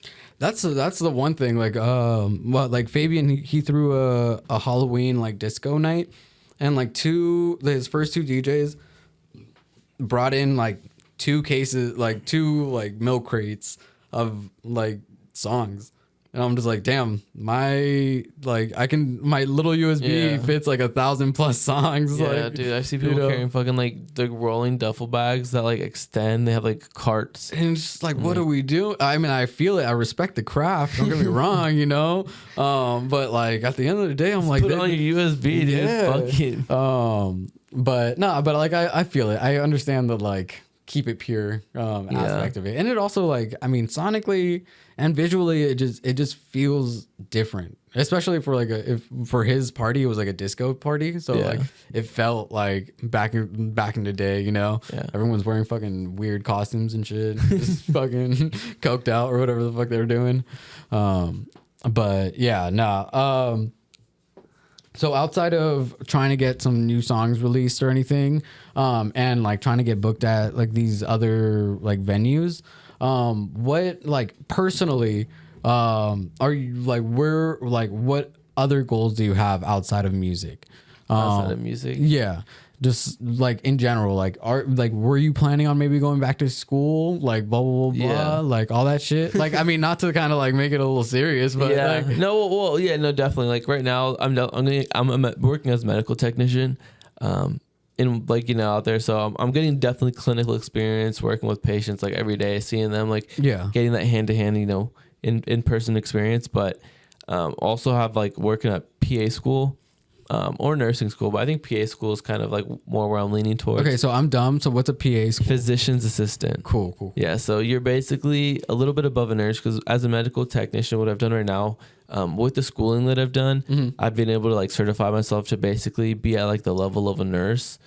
So like it's fun and all, but at the same time, I don't want to be your mom every day. Like it's fun, but like I'm basically like a drug mom the entire time. Like if you've ever been to a festival, like I'm basically doing that every day, so it's fun. It's fun. Like I don't mind it, and like again, like I'm definitely like helping patients and like changing lives and stuff. But at the same time, like I feel like I want to take it a step further. Like I definitely love what I'm doing now, but I feel like I can make a bigger service by being like a PA or going to like medical school in that sense, and like actually like being like setting up a plan and being like, I think this and this can really benefit you and like changing your life and setting you on like a better path. So in a hypothetical, but hopefully and like like, yeah, just hopefully this is the way that it happens. Let's just say like this music producing thing happens, right? And you like blow up, Yeah. and blah blah blah. Like, would you ever think of like do with like what you're doing right now in the medical field and everything? Like, do you think that like you'll ever do like kind of like charity work or like foundations and shit like that? 'Cause, Yeah, like I mean, I think about that shit all the time. I used to work for like nonprofits and stuff, and like do volunteer work and stuff, and coach just for fun, just because like I feel like that's definitely a form of like giving back. Like you said, like extracurriculars, like getting kids involved in that stuff. Like even if it's running like soccer camps and stuff like that. Like, Yeah. Like just because I feel like that's definitely just like beneficial and giving back in some way that you can. Right. Like right. you know what I mean? Like Yeah. charity work's definitely cool. Yeah, no, like I think about this a lot, and I don't know if like people like think about this, like, you know, like everyone wants to be successful, but then they're all like, all right, but like you're successful, but like what are you doing with it? Yeah, that's always definitely. what I think about, is like I want to be successful because I want to get my mom out of her situation.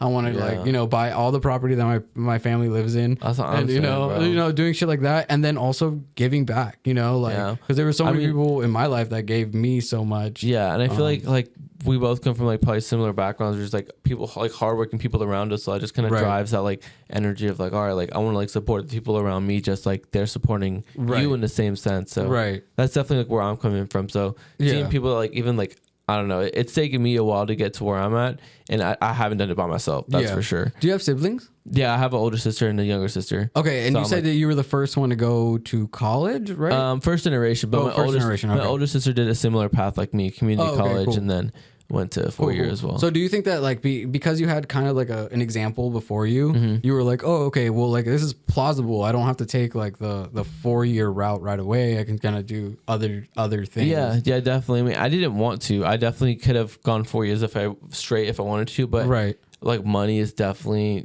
a factor, an issue. Yeah, from our family, and then like fighting with like my dad like was losing his job and fighting with that whole issue at the time, because like the whole COVID and everything, and like even before that it was just all going like downhill with that. So like we were always just like pushing for it. But yeah, my sister was definitely a big motivator and like helping to be like, oh no, like college is definitely an option even if you don't have money. Right. No, I mean, yeah, for sure it's definitely an option for like a majority for like everyone, you know. Like I come from an immigrant background and everything, so like even me, I was the first one to ever get a scholarship in my family, like ever. Like, dude. You know, and it was just like I didn't use any of it, so sorry. Hey, but you earned it. Yeah, but like I did that shit, you know, like at the same time. But yeah, it was just like shit like that where I was just like, oh, okay, like I love like learning, but I don't know what I want to do. Yeah, like, well, why am I wasting my own time? See, and it that's where I was for a long time until I really started to struggle with the classes that I was like,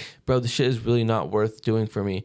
And I was like, actually, like, but this one is. Like, this one's actually, like, kind of more of what I want to do. Right. And it was like, okay, well, let me just set some time aside to, like, I don't know, like, kind of get the hang of it. But at the same time, like, I don't know. Yeah, it's definitely, like, trying to pick to tailor the education to what do I actually want to learn. Yeah, I feel like you have OCD and I have ADHD. I definitely have OCD, bro. Like, yeah, no, I can tell you are a control freak. And I wanted to say that from the beginning, but you know, now I feel like we're comfortable with one another. No, I 100%. Yeah, but like I'm like a neat freak. Like, no, I could tell, and I respect that. I respect that because like you are the other side of the same coin as me. You know, like you work well in structure, routine, and being able to dictate what happens next, which is sick. And like you are that's where you best work at. Me, I'm like, I kind of needed to be dysfunctional. I need to just kind of like just do whatever I want. Maybe like I'm talking to you and then I'll be like, so Matt, what do you think? You know, and like, you know, and like just things like that, because that's how I work. Yeah. My room's a mess, but it's also exactly how I want it. You know, like it's exactly where all the things need to be. I'm that person. But that's cool. I feel like opposites kind of do attract in certain ways too. Because like I'm definitely like very free flowing in as well. Because like my girlfriend's like the exact opposite like that. Like she's like she's like not messy, but she knows where things are in her own way. So I'm like, hey, just breaking fourth wall. She's literally right there. So like, I mean, but it works out. Yeah, no, that's sick. Yeah, that's perfect. There's always balance in things. You know what I mean? Yeah, So, exactly. Yeah, no, like my girl, she has a big girl job, and I am doing this. No, there's balance, bro. Creative outlets. Yeah. But yeah, it's just finding the opposite or just finding the same person. No, but it's putting your energy towards that too, like the avenues where you know, like this is where I'm going to excel or I can excel. Right. Because you've seen something. Right. So with that said, do you like think like what do you do to kind of like keep on track? Like, how do you kind of like self motivate? Because for me, that's like I need adversity in order to like be like, oh, I need to get my shit together. All right, go to bed. No, I definitely feel that too. Like I can feel when I'm getting really comfortable and I'm like, I don't know, like I'm just making the same shit. Like all my tracks sound the same. Or like this edit's like I just spent like a week making these 2 tracks and they're decent, but they're not worth putting out there. Like I wouldn't play that in the club. And like I can think to myself like realistically, like reality check, like nah, I wouldn't want to hear that in the club. So quick question, just kind of like when you are making songs, there's tracks and then there's songs in my head. Like tracks are things that you mix with. Yeah. Songs are things that you listen to. Yeah. You know, like 100%. You're like, all right, this is what's on my playlist. This is what's on my USB. Yeah. You know?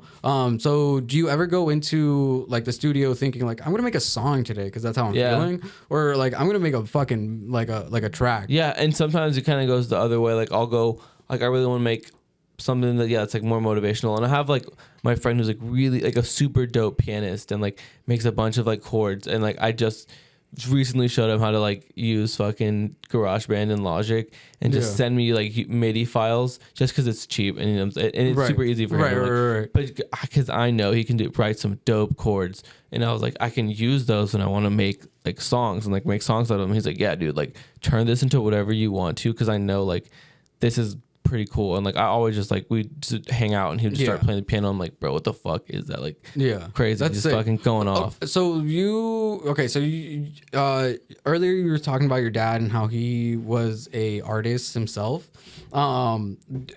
Did you ever like try and like read music as well, or did you kind of like were self-taught and just kind of like working with whatever YouTube taught you? A lot of it was self-taught and then like just trial and error for the most part. And then it was until like YouTube where I started like realizing like a lot of other people eventually started getting to that point where they started confronting the same questions. Or Reddit, dude, like just going into the little threads. The internet is awesome, honestly like fucking YouTube didn't have a lot of it. They weren't really up to pace up until now. Like like and then all these like I wasn't really able to afford all these programs and plugins like fucking Serum and Massive and like be able to sound design. Like the only way you can make studio quality music is to realistically get to, you know, those certain plugins where you can produce that certain quality sound. Yeah. But I was using like bootleg versions of shit for like the longest time. Yeah. I still kind of am. And for the most part, if it works, it works. Yeah. I mean, dude,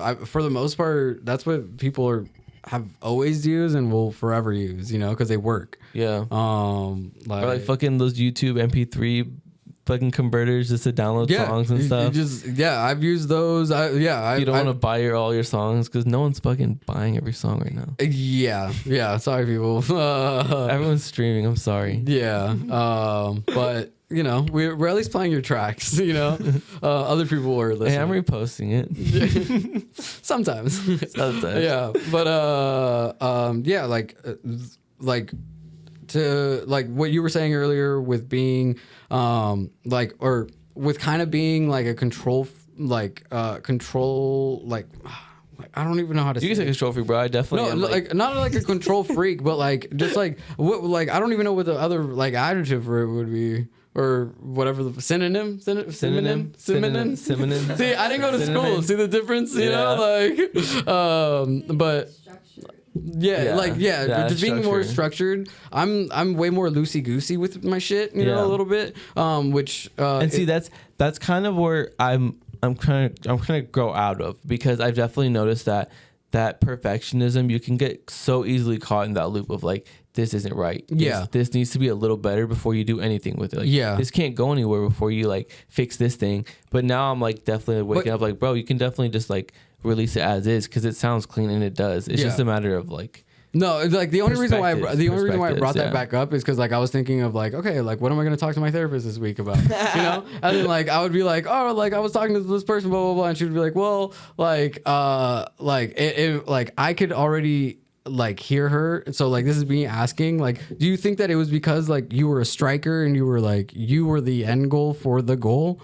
You know, that like, you know, like that whole like mentality. Because same with me being a midfielder and being central midfielder and captain. Yeah, everything was already happening around you. You were already just in the middle of it. I was just the one dictating what you know, what we were doing. That's a cool little, I never thought of it like that. Yeah, but I once again, I'm a weirdo and I psychoanalyze everything. That's super interesting. But yeah, because in a sense, yeah, I definitely am like very goal oriented in a way of like literally like you're saying like I see that goal like structure it up, like format it in a way, and then like aim for it. And if you like, you can like you'll definitely execute like half of them, like but again, you never know if you never tried it. But because I like I said, I go to therapy and she psychoanalyzes me, so I kind of like do the same to like other people, just to be like, oh, okay, this is normal, right? You know, like, it's definitely a trait you start to adapt when you like hang out around a lot of like psychotherapists or like just people who have that same type of like who type of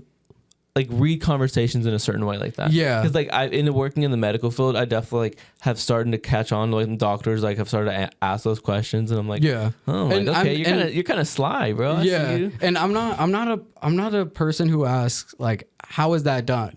I ask, why was it done? You know, like why did we put this building here? Why does it work best here versus just down the block? Or like blah blah blah. Or like, why is this person best suited for this position at work than this person, even though they're just as capable? But you know, like why?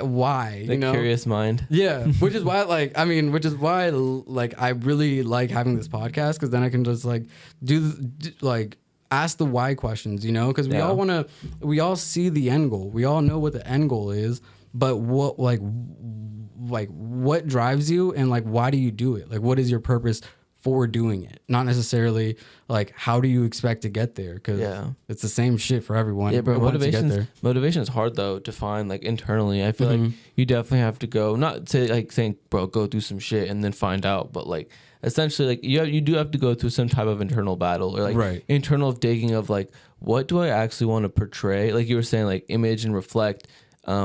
That's authentic. That seems authentic, because you can definitely do a lot to make yourself seem phony to fit into a certain wave or like, you know, concept or construct that somebody like that's out there.